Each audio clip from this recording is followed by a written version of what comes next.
តើការដែលស្គាល់មនុស្សជាបណ្ដាញឬមួយក៏អាចហៅថា build network ហ្នឹងគឺវាពិតជាល្អដែរអត់ធម្មតាខ្ញុំលើកទឹកចិត្តឲ្យអ្នកទាំងអស់គ្នាគិតថាការ build network ឬមួយក៏ការចងសម្ព័ន្ធភាពជាមួយនឹងមនុស្សជុំវិញខ្លួននៅក្នុងវិស័យអ្វីមួយហ្នឹងគឺវាទាមទារទី1គឺត្រូវឲ្យយើងដឹងថានៅពេលដែលយើងកាត់ផ្ដាច់ចេញពីវិស័យមួយហ្នឹងគឺការដែលយើងចងសម្ព័ន្ធមិត្តទាំងអស់ហ្នឹងគឺវាអាចចាប់ផ្ដើមរសាយម្ដងបន្តិចម្ដង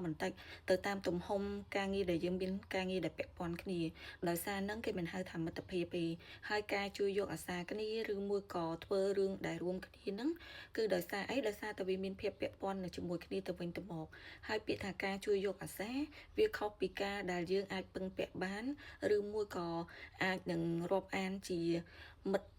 តភាពយូរអង្វែងបានអញ្ចឹងចូលកុំយល់ច្រឡំថាការកសាង network ឬមួយក៏ build network ហ្នឹងឬមួយក៏ធ្វើការជាក្រុមដែលពីក្រុមមនុស្សផ្សេងគ្នាដែលចងសម្ព័ន្ធមិត្តជាមួយគ្នាដើម្បីធ្វើការងារមួយរួមគ្នាឲ្យទៅមុខរលូនហ្នឹងគឺវាប្រៀបដូចជារួមការងារអញ្ចឹងឯងគឺវាអត់ខុសគ្នា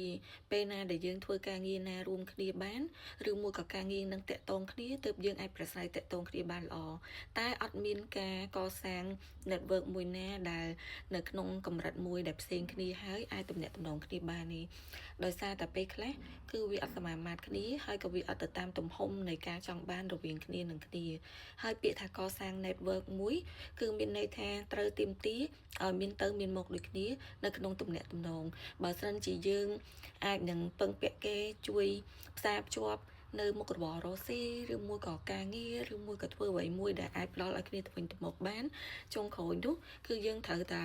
ជួយគេទៅវិញទៅមកដូចគ្នាមិនមែនយើងចង់មិនចង់ក៏យើងត្រូវធ្វើបែបហ្នឹងទើបអាចរក្សា network មួយនឹងបានបើសិនជាមានតែការដែលគេផ្ដល់ឲ្យហើយយើងអត់បានជួយគេ network មួយនឹងក៏ទៅអត់រួចដូចគ្នាអញ្ចឹងនេះគឺជាអ្វីដែលខ្ញុំចង់លើកទឹកចិត្តឲ្យអ្នកទាំងអស់គ្នាយល់ពីការចងសម្ព័ន្ធមិត្តរវាង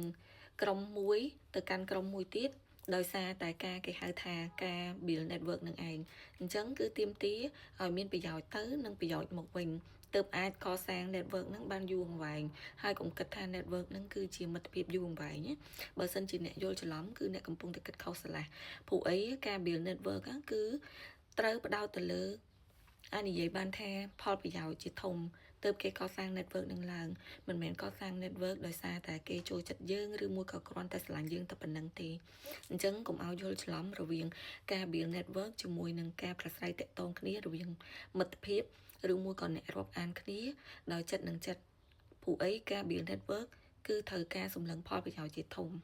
អូខេវីដេអូ